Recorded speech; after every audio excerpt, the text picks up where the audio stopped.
host Rob. This video, we're going to get back into the Fast and the Furious series. This time we're going to rewind review Fast and the Furious Tokyo Drift.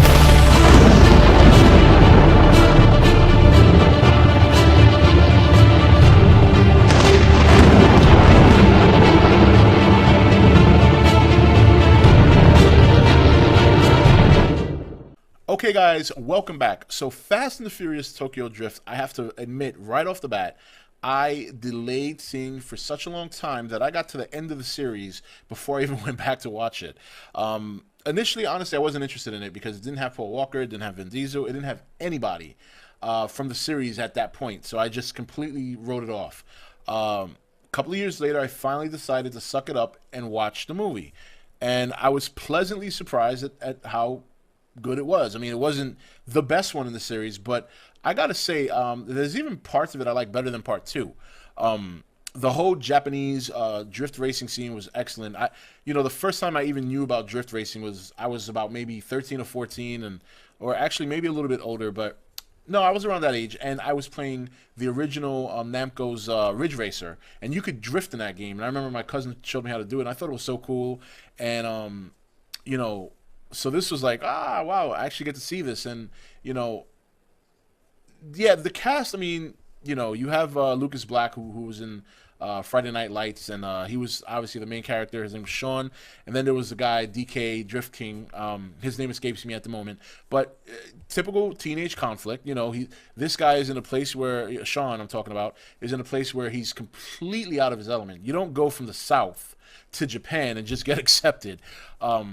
And he's a muscle car driver. He likes to race his muscle cars. He has no idea how to drift, and it shows in the very first race when he borrows Han's ride, and he completely wrecks it and is completely in debt to Han.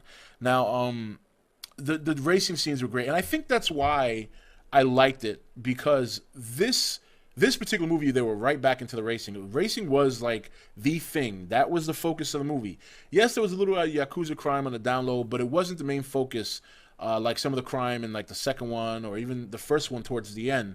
Because remember, if you remember my review from before, I just felt like the first one got away from the racing a little too much. But this one stuck with it, and I think that's why I liked it. Plus, it was drifting, and it was so cool.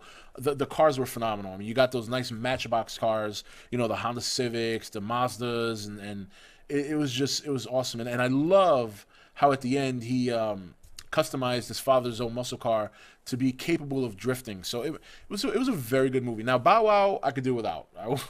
I didn't feel the need for him there, but I guess the guy had to have a friend.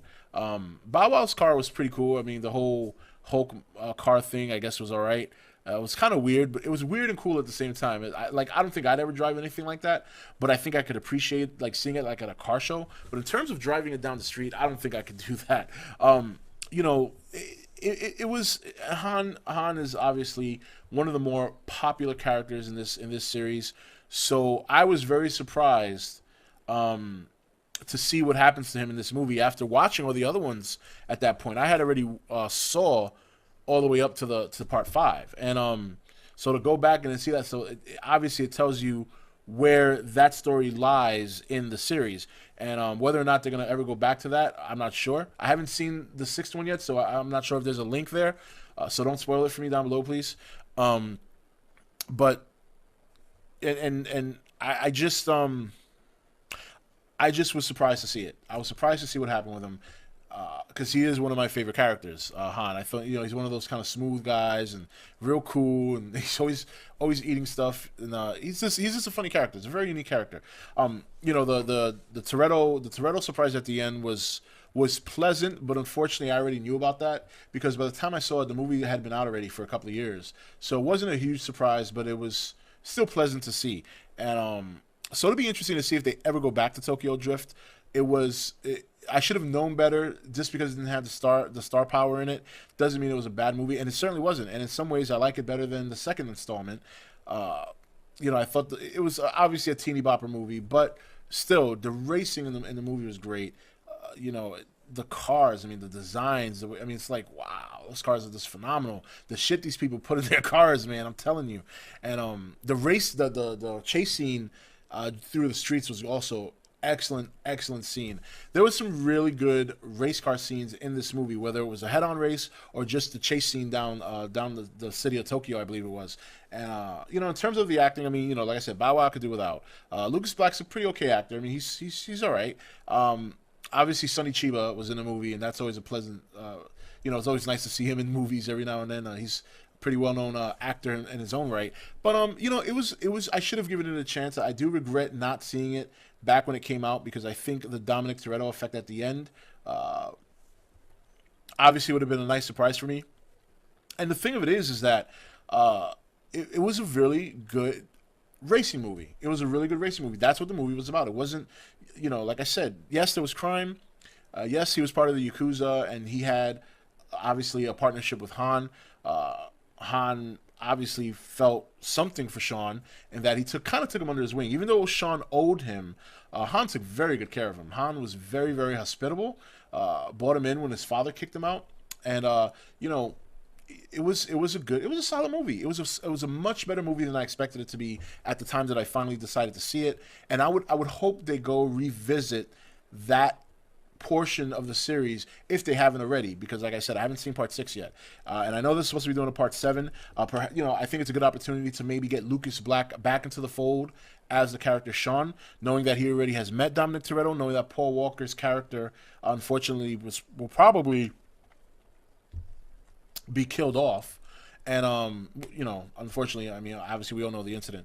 So Tokyo Drift, I thought it was a solid movie. It was a lot better than I expected. I didn't give it a chance, and I regretted not giving it a chance. I thought it was better than part 2. It's not the best in the series, but it was a lot better than I think people expected. Yes, it has its flaws. Bow Wow's one of them, in my opinion. But I thought the racing was great. The cars, the customized cars were phenomenal. The street scene was great. The ending race was great. Even that was fun. To see that muscle car drifting like that was incredible. So Fast and the Furious Tokyo Drift, definitely a good movie. Definitely a good addition to the series. Albeit, even if it doesn't have Paul Walker and it doesn't have Vin Diesel and Tyrese or whatever, it was definitely one of the better ones in the series, in my opinion, just from a racing standpoint. And that's really it. There's nothing else to say. All right, guys. Thank you for watching this video, and I'll see you for the next one when we do, what is it? Fast and Furious. Yep, Fast and Furious, because then after that's Fast 5 and then 6 and all that. So, all right, guys, take it easy. I'll see you next video. Hey, guys, welcome to Entertainment Talk Nation. I'm your host, Rob. This video, we're going to get back into the Fast and the Furious series. This time, we're going to rewind review Fast and the Furious Tokyo Drift.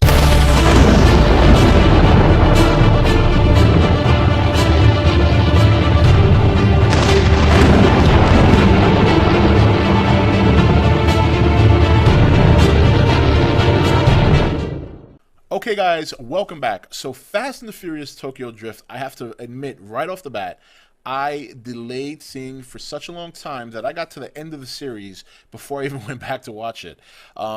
Initially, honestly, I wasn't interested in it because it didn't have Paul Walker, it didn't have Vin Diesel, it didn't have anybody from the series at that point. So I just completely wrote it off.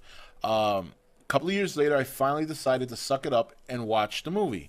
And I was pleasantly surprised at how good it was. I mean, it wasn't the best one in the series, but I gotta say, there's even parts of it I like better than part 2. The whole Japanese drift